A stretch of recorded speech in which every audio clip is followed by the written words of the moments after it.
Tandem Nomads, episode 172. When I started doing something that I really loved, I discovered I was not working anymore. Hello, Nomad Nation. Welcome to Tandem Nomads, the podcast show and entrepreneurship platform where you can find great inspiration and tips to grow a successful portable business and thrive in your global nomadic life. This is your host, Emel Deregi. I'm a business and marketing coach and the founder of Tandem Nomads. If you're a regular listener, you know that Tandem Nomads is all about how to build a business that you can travel with or stay at home with, depending on what are your needs. So building a business model that is portable is at the foundation of Tandem Nomads. And I've been sharing with you a lot of great examples, but today I have one of the most amazing examples for me, which is interior design. So I'm bringing to you here an interior designer who managed to build a business that is portable despite the very, very physical nature of this business. So Renata, thank you for coming here. And are you ready for the ride? Of course, thank you for having me. You're so welcome. So Nomad Nation, meet Renata Carvalho. She's an interior designer and the owner of RGC Project. She lived in 4 different countries and 6 different cities. After receiving her marketing degree in Brazil and enjoying 25 years of a very rewarding and truly global career in advertising, she decided it was time to transform her lifelong hobby of interior designing into her new profession and got her degree in interior design in New York City, where she currently is based. So, with her expertise in interior design, her passion for the expat community, and her skills to enhance temporary housing, she helps expats feel home away from home, and she does that virtually. So, Renata, this is just a short overview of who you are. Before we go into how you built this business and made it portable, I'd love to know a little bit more about your experience and where does your passion for. I remember since we know each other since a while, and Nomad Nation, Renata and I worked together on building this business to be completely transparent. I've been coaching Renata with her skills, but from the moment we met, we became very close friends very quickly too. And I have noticed, Renata, that you had a real passion and affection for the expat community. And I wanted to know, where does that come from? Where comes your attraction for this world come from? Well, the thing is, I've been an expat myself for really a long time. I left Brazil when I was 21 years old. So, like, the expat community has been my tribe ever since. I feel really at home whenever I am with expats. It is the easiest thing to be among people that really do not ask you the famous question, where are you from? Like those questions that you really do not feel comfortable with. People that really understand what it is to be away from your native country, people that understand what it is to be moving from one city to the other, and you can connect with so easily. So, like for me, the expat community is really part of my life. This is why, for me, like working with the expat community has been always somehow my dream. I knew that I wanted at some point to move on, to change my career. I felt that when a circle had come, like what I had come full circle with what I was doing before. And one thing I knew for sure, I wanted to work with the expat community because I really feel at home with these people. Yeah. And you actually work a lot with local clients and also virtual clients. So, and even the local clients that you work with all have something to do with being global, even if they're locally based. Oh yeah, that's for sure. Yeah. Interesting. Everybody that I work with has something to do with this international kind of life. Yeah. Yeah. So I'm going to ask you a lot of questions to figure out how you managed to build your business and make it portable. But I definitely hear, Nomad Nation, if you're listening, there's one thing that I was not planning to highlight, but we can see it already here. What I teach a lot when you want to build a portable business is to define a very specific niche. And you have done that very naturally. I remember when we started working together, we didn't even have to discuss this. It was very obvious for you who you wanted to serve for all the reasons you explained. So once you knew who you wanted to serve, could you explain me how do you deliver your service? What more physical than an interior design business where you have to be at people's homes to help design their homes and choose their furnitures and reframe reframe their houses? So how do you manage to transform that very physical business into something that you provide virtually? Well, I think that, well, first of all, nowadays with like all of those tools that that we have, like Zoom and all of the other tools, we can literally see, we can navigate through each other's houses very in a very easy way, and like. If I have one talent, is the talent to see the places. Uh, uh, uh, I can see how to transform places in a kind of, I wouldn't say special way, but for me, it's very. I can imagine places in a different way very easily. I Mm-hmm. can see the space behind you, and I can put a different frame behind you very easily in my mind. Mm-hmm. So for me, like virtual situations are very easy to kind of like transform. I don't know if I can explain myself, Yeah. but I don't need to be in one place to kind of like imagine the forms. I can be virtually in one space and imagine the size of it. Okay. For me, this is something that comes very easily. So What are the steps? Can you explain, like step by step, how does it work when you work with a client and support them virtually through interior design? Well, first of all, I need to know exactly what this person needs. It is a problem of the look of the space. This person feels that the space feels impersonal, that the space do not feel like homey, do not feel cozy. It's really an aesthetic thing that this person, that like this client feels that the space does not feel like hers or his, does not talk to the family. So it is really something like cosmetic that they need to change, or it is something that they need a storage solution. The place simply do not fit everything they need to put in there, or the space do not have enough, I don't know, like the dining room do not fit the entire family. They have like logistic problems with the space. Like I need to know all of those problems. They give me some basic measurements and as many photos as they can.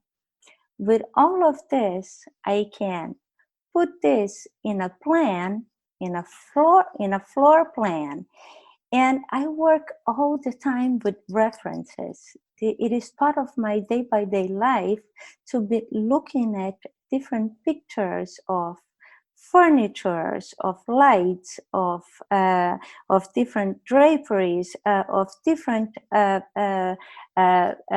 setups of different homes and apartments, and I can create different solutions Mm. uh, with all I told you. If I have the problem the client had, if I have the basic measurements of that space and the photos of that space, I can give them a solution for that room, for that corner for that space they have. So the solution you What I think. deliver it with a floor plan. And Yeah, what else? So what are the yeah. deliverables that you give to the clients? I give a floor plan where they can see the layout of the things that they're going to have, of the furniture, of the lights, of the draperies, of everything that they need to put in that room, and what I call mood board, which is all of the furniture that I think that they should have in that room in one photo, where I put them together in a way that they should be more or less be seen together, be placed together, so they can have the look and feel of that room.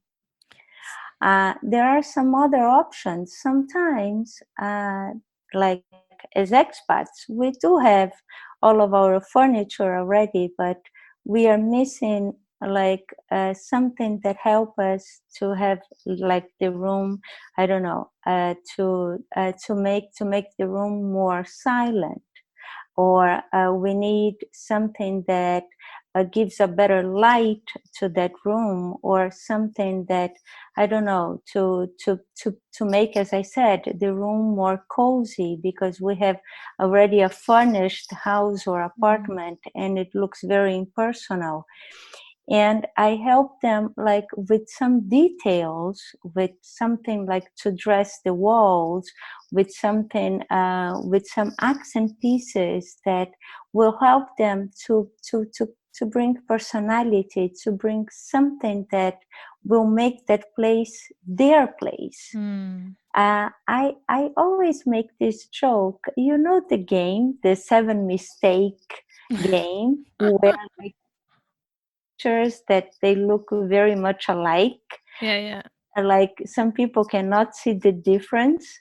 That in design, I can see the difference right away. I can see that, wow, what is making this room much better than other room are, I don't know, a couple of art things that someone put in the wall, some, I don't know, some decor pieces, a nice light, a nice an accent wall, a color, some small details that a lot of people cannot tell, but when you put it in there, the difference is, Yeah, it makes a big difference. yeah. And one thing, all the details you were explaining, I loved how when you started talking about the process, you started with saying it depends on what problem I need to solve.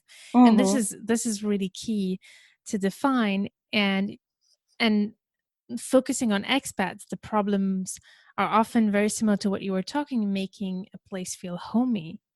And knowing that a lot of expats are living in temporary housing, sometimes even living in furnitures that are not their own. So you also help them, even if they don't have to buy furnitures, to actually readjust this space Yeah, to yeah. to be able to just feel more comfortable in their home, even if they don't own all the elements. Yeah, of course, of course. Sometimes it is about rearrange the pieces.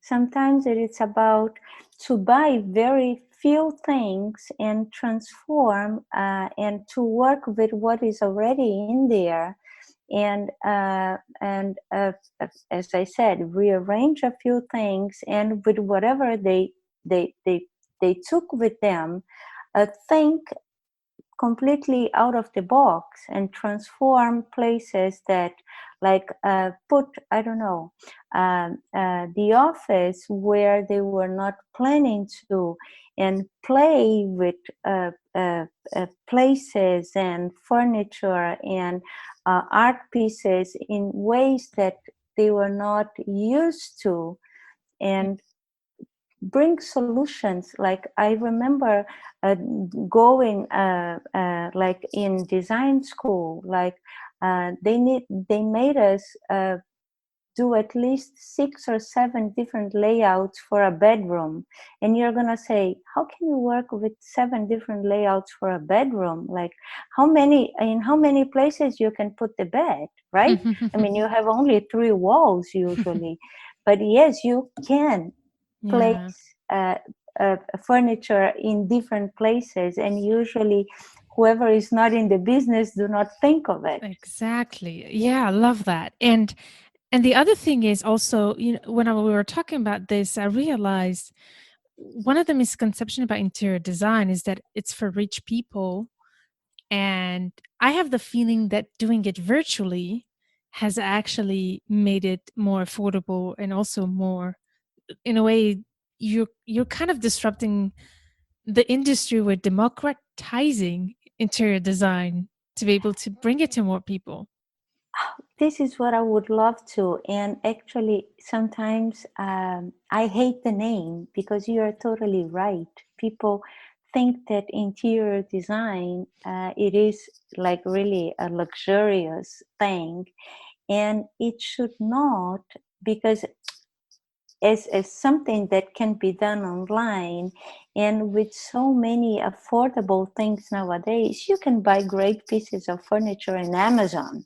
Mm. But the thing is, you need to know how to place them. You need to know what to buy. You need to know. I try. What I try to do is give them a consultation of what to buy and what to do with those pieces to make something smart and something that transform your place into a place that you really want to go back to. Mm. My thing with expats has to do with the fact that I feel that many times expats really focus a lot into like make their social life a nice life, making, of course, I don't know, a career, making their kids' lives, of course, like the best possible life, and their homes, their houses, apartment, it's always left behind. Mm-hmm. And you're going to be spending a lot of time on those places, Mm-hmm. even if you're going to be on that post only for 2 or 3 years. On those 2 or 3 years, you're going to be in that place for a long time, Oh, and yes. you need to find you need to have a place where you can really recharge your batteries, where you really feel good. Yeah. And you And know that I realized that only with you when I met you, Renata. It's funny because I think I'm one of those people who actually did not. I traveled so much my whole life that it's so exhausting to have to invest, and also financially not reliable like to invest in real furnitures and definitive furnitures that I really like and a style that I really like, because I just gave up on that because I knew I was going to leave. So what's the point if I leave? Sometimes I would even unpack my boxes like months after. I stopped doing that after a while because it's not mentally very healthy, I found. But it's interesting you say that, because I did experience that as well as an expat. When you keep moving a lot, what's inside your walls does not become so much of a priority to make it look good, feel good, just because we know we're going to have to pack that again. But I really love that you insist that it's important that we give it attention, because for our mental health it's important to create yeah, stability, even if we have to move again. yeah, I mean, it is the place that when everything is unknown outside, when you're in a new city, everything is unknown. Your home should be the coziest, it should be a sanctuary more than Hmm. ever. And like, I mean, the other day I finished the most beautiful bedroom for a girl, entirely IKEA. Hmm. Nobody would have thought that that entire bedroom was IKEA. I thought it was perfect because, I mean, she's a teenager. Most probably in a couple of years, she's going to be tired of that furniture anyway. So I think it is perfect. But it's not because if it is IKEA, you're going to choose it in 2 minutes and you won't care about it. I love that. Like there are many ways to make a great bedroom with IKEA furniture. But I mean, you need to choose it in a smart way.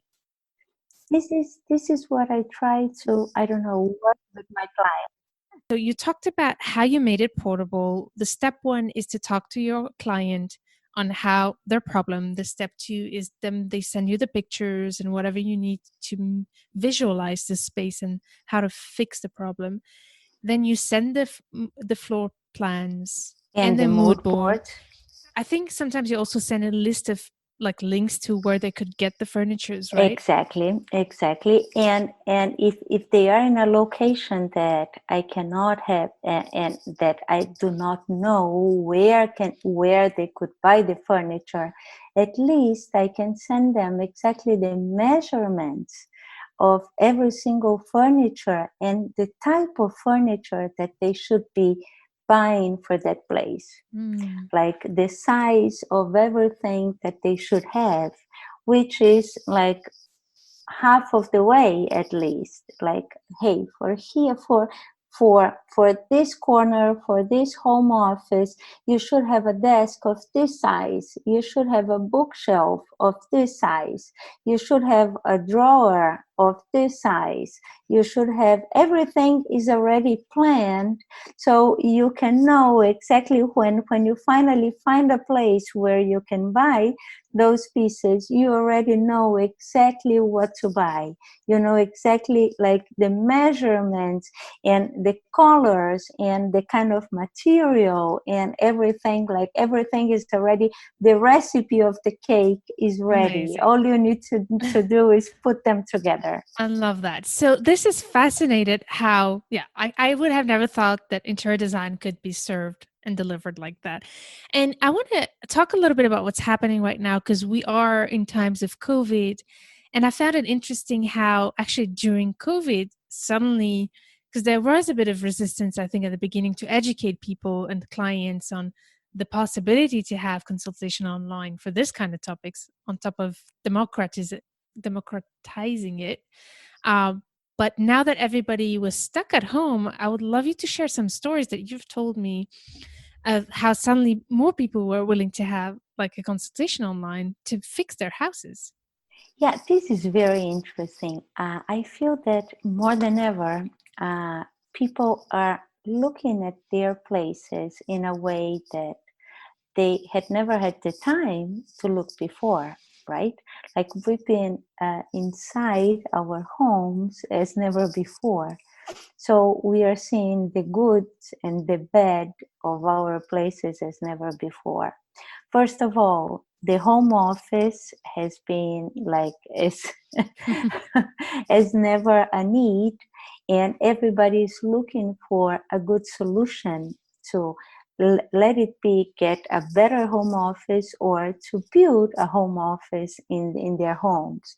So I've been having like a request for consultations for how to build a home office in a corner of their bedrooms, in any other place of the house, where I had these very nice situations where I've been traveling through the house with different clients in different parts of the world to find the better place to build a home office. And in some cases, temporary home offices for people that were planning to go back to offices afterwards, and people that were, okay, now I need to have a home office that it's a decent one because I'm going to be working from home and that's it. Yeah. And so like consultations for all kinds of different home offices, and people that were, I need to get a better family room. I need to find a way to get my living family room with some sort of like separation, because this is a big room where everybody's together and we need to find a way to have more privacy. All kinds of consultations on how to have a better family life inside four Mm. walls.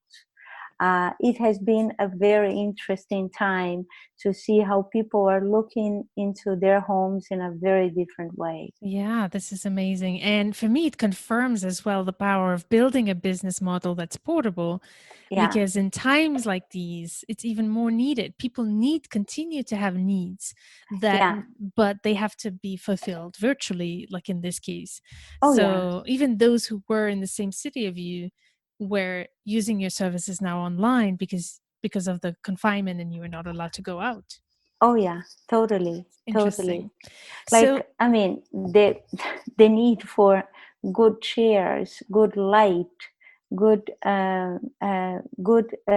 solutions for working from home is simply amazing. I've been searching for solutions of those everywhere, not only in New York, but really everywhere.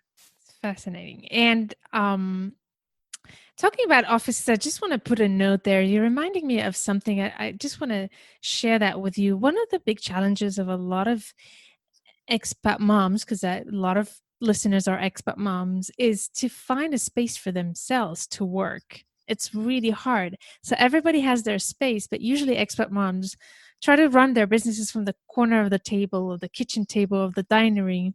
So I do think that it's interesting that you bring that perspective that even during COVID now, there is ways to redesign the space to create your space. And I believe it is so important. If you don't have Nomad Nation, a space for you to work, it's important to figure out how to do it, because I think it really helps the mindset to commit to the business. Totally. I wrote a blog post about it a month ago, and I said that you need to have an assigned place for it. Like, even if it is really a corner in your bedroom, like, it is easy to say, oh, you should have natural light, you should have a place like a real office, but not all of us do have the luxury to have like an entire room for our offices. But you should have an assigned place for it, even if it is very small, even if it doesn't have light. We can always find a way with design to solve all of Yeah. this, to bring artificial light, to do like whatever needs to be done. But you need to have one place where you can concentrate on yourself, on your things, that like you can do your work, whatever it is. Yeah. I will put the link, if it's okay, Renata, of this blog post in the show notes of this episode. That be okay? Yes, yes, So, yes. Nomad Nation, if you are in this case where you don't have a space for yourself, I know that a lot of my clients, when they started working with me, that was the first thing that I was asking them to do, to figure out how to build their space so that they can Yeah. focus. If you are in that case, I will link this blog post with great tips in the show notes of this episode, which is tandemnomads.com/172. Now that you shared with us how you made your portable business, I think one of the common thing also with our listeners is the journey you've been through to start your business.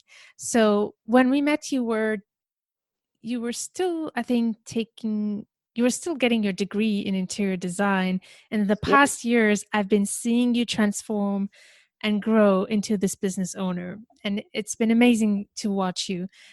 I would love it if you could tell me in this time, what were your biggest challenges building your business? Oh, okay. So many. The thing is, I love when I am in front of my computer designing. I love when I am discussing with my clients ideas, and I can do this forever. But the whole thing of like exposing, the whole thing of like being in front of a camera, the whole thing of like showing my work, for me, this is really complicated.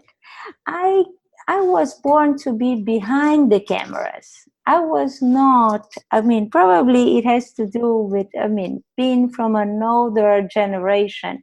This whole thing of like being in social media and being all the way talking about my work, marketing strategies in general, they are really hard for me. They really put me totally out of my comfort zone. You know this better than anyone. But I think that we only grow when we are out of our comfort zone, right? And it has been an incredible journey. It is very challenging. It is something that makes me grow a lot. Uh, uh, I really struggle a lot. I really do struggle a lot. Whenever I need to be out there showing my work, it's not that I'm not proud of it, but it is really hard to expose yourself to to be vulnerable, to uh, to be out there and risk critiques and all kinds of things that like you cannot control when you are on any kind of social media. For me, it has been always challenging, but it is at the same time very rewarding, because this is how you can build a portable business, and uh, it has been worth it. Yeah. It is hard, but it has been. So tell me I what has can't helped you, complain. even when you say it now, although you're doing it, and I want to commend you, you're so consistent at it. You know, Nomad Nation, how I am really strict about being consistent with our She is. strategy. And you are so, you've never missed any since you started and you committed to it. You've been very consistent with your blog, with your newsletter, with your Instagram, and you're putting really high quality content there. So despite the challenge that is still painful, what is helping you push through? I think it's very easy. The answer are the results. Mm, We can. I can tell that you're right when you say that consistency is the key. You need to be out there. You need to show up every morning to your audience. You need to show that your work is there, that you're doing what you are supposed to do, and uh, the results are coming. yeah. This is why you cannot stop, and it is like it is something that you need to be. It is part of it is part of your work. You cannot only do the design. You cannot only do the job. You cannot only look for references and mood boards and floor plans. You need to work on your blog posts. You need to work on your Instagram photos and texts and everything. It is part of your work in the same way. It is simple as that. Amen. Hearing this from you makes my day. Well, it is very challenging, let me tell you, Oh, but it is part of the work. yeah. I So can't deny it. one thing you've done, and this is really important that I want to highlight also. There's two things I want to say before we end. There's more related to the work we've been together to help our listeners. There's one thing you told me one day that stayed forever in my head. I'm a marketer and I know why it's important to be strategic, why it's important to be consistent, but I never heard it from the other side of the table until you told me how you decided to work with me. And you mentioned that story about consistency. Do you remember? We No, shared okay. so many stories. That's true. Remind me So which we one. met at the conference, and then you said that you had registered to the newsletter and you kept seeing the newsletter. Yeah. And even, do you want to continue that story? Well, I think I told you one day, well, I think I wrote to you one day that I kept reading your newsletters, and I was not so consistent on listening all of the podcasts, but I listened many. Uh, and one day I think I wrote to you, don't give up on me, because one day I'm gonna hire you. And it took me 2 years because I had not finished school. I was not on the right moment to hire you. And somehow every single newsletter I received, it was as if you were reminding me you were there. And at some point I felt like I need to tell her, I know you're there. I'm not ready for you, but don't give up on me, because one day I'm going to call you. And this is how it happened. Is this the story you want? Yes, it was amazing because I've never heard it from the side of the other side. And I keep repeating this story to all the clients who struggle to build consistency in their business, because this is the living proof of when you're consistent, even if people don't listen, even if they're watching. Yeah. They're seeing you, even if they don't engage with you on social media. And that's one of the things I'm like, if even if you don't have a lot of interactions, it doesn't mean that people are not paying attention.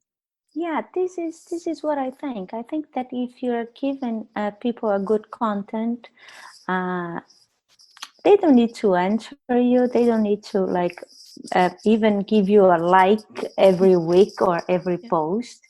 But I want to hope that they keep seeing you, knowing that you are there, and one day when they need the kind of service that you can provide, they are going to reach out, Yeah. as I did to you. Like, and the funny thing, at some point, I really felt the need to tell you, don't give up on me. I'm gonna show up. This is so cute. It's adorable. And I'm so grateful you did. And I already thanked you, but I really want to thank you for trusting me along the process and allowing me to be You part. deserve it. Thank you. It's been amazing to see you grow, which is another thing I want to know. I never asked you this question. I should have in private setting, but I realize what what is how you made an investment in your business to grow it. So what was the motivation for you to invest in a coach and get the support that you needed? How did you know that that was the right thing to do? Well, first of all, I know that I I don't know everything I needed to know to do it by myself. Like, as simple as that. Second, I don't have the discipline. I need to do it by myself. I think that whenever you are alone on something, it is hard to wake up every day and do it completely by yourself. So like, you need to have someone that like, you know, that it's on the other side, and it's gonna be like um, uh, asking you about your results. It's gonna be in the journey with you. First of Mm. all, as I said, someone that knows better than you. Second, someone that it's going to be asking you about your results. And third, someone that will sort of like guide you through the process. So it was something so new to me, Mm. that by myself, like, I knew that I could not have done alone. That So that for sure. for you, it was obvious. You didn't Yeah, have any. yeah, Okay. yeah. No, I totally knew it was something like that had to do with the business side of it, and with my personality. Interesting. So, thank you so much again for sharing your journey. And I would love to know if you had one message to share with those who are starting their businesses, especially those who need to think outside the box, because that's what you've done. You thought, honestly, there's not a lot of interior designers who do what you do. And I hope you realize how original and outside the box you are. Um, I, I wonder if you could help those with any insights who think that their business cannot be put online and that the connection with the client cannot happen, that special connection if it's not in the same space. Uh, well, I think that this is such a special moment, that I mean, this could not be a better moment to Hmm. think of portable businesses. I think that we are seeing right now, like, I'm talking really about this moment we are living, where every single thing are being transformed right in front of our eyes, that think twice. As I was saying, like when I went to the design school, they made us think of at least 6 different layouts. uh, uh, think of at least six different ways to do your business. Oh, I love this. Like it's kind of like, oh, there is no way. You need to put, I don't know, put the bed on the ceiling, but do it. You're hilarious. I love it. Put the bed on the ceiling. That's the spirit. Yeah, Yeah. yeah. Do you find Yes. that your connection with your clients is as strong as when you meet them in person? I love this live connections. I love it. Whenever I can have, I won't lie to you. I love like live connections. But as I learn to do blog posts and all kinds of things, I'm learning that I don't need them anymore. If I can, I will always say, hey, let me go to your place. Let me see the place. Let me see you in person because I love it. Hey, I am Brazilian. I am Latin. I love like, I don't know, this kind of like really face-to-face connections. But I'm learning that you can do without them. Yeah. If I can, will always be my first option. But I'm learning that you can do without, That's honestly. amazing. Wow. So you've been inspiring. Thank you so much, Renata, for your amazing insights. Where's the best place to find you? Well, it's always in my through my website. Like you can reach me there. You can contact me through my website. You're gonna go straight to my email, and I'm checking Excellent. my email all the time. All right. So the website is rgcprojects.com. Projects.com. Amazing. Fantastic. So Nomad Nation, if you want to learn more about Renata's insights, I will put all her information in the show notes of this episode on tandemnomads.com/172. And I will as well add there a free guidebook if you want to learn the steps that Renata and I took to build her portable business so that you can as well have a peek into it and discover how you can do that as well. Again, Renata, thank you so much for taking the time to share your inspiring journey. Thank you so much for having me. This was a pleasure. Thanks. Nomad Nation, stay tuned to turn your challenges into great opportunities.